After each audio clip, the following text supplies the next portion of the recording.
आदाब। मैं हूं अरताज सैयद। खरीदारी करना कितना मुश्किल काम है, इस बात का अंदाजा आपको इस वाकये से हो जाएगा। मेरे लिए तो बहुत है भाई, हफ्ता हो या इतवार, मेरा दिन तो बाजार में ही गुजर जाता है। हफ्ते के रोज बेगम ने मेरे हाथ में एक पर्चा थमाया और कहा, ये सामान जल्दी से बाजार से खरीद लाएं। उस दिन शायद किसी की दावत थी, हाँ, ससुराल वालों की दावत थी। लंबी चौड़ी फहरिस्त थी भाई। मैं जतिन भाई के साथ बाजार पहुंच गया, दुकान में दाखिल हुआ, पर्चा निकाला तो उसमें सबसे ऊपर लिखा था हरा धनिया और बराबर में लिखा था खिला खिला। अब ये खिला खिला क्या भला है भाई। बहरहाल हरा धनिया लेने के लिए मैं टोकरी के पास पहुंचा और सारे हरे धनिया निकालकर मैंने देख लिए, मुझे नहीं मिला।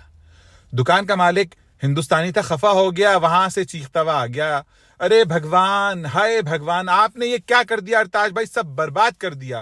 मैंने क्या कर दिया, क्या चाहिए आपको? मैंने कहा हरा धनिया चाहिए मुझे भाई।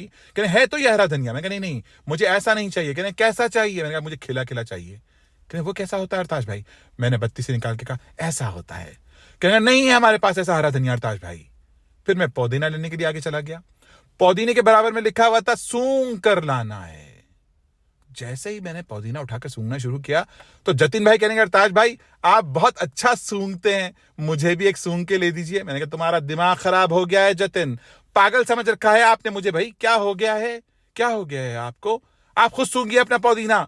मुझे क्या समझ रखा है आपने? सूंघने वाला, सूंघने वाला, सूंघने वाला।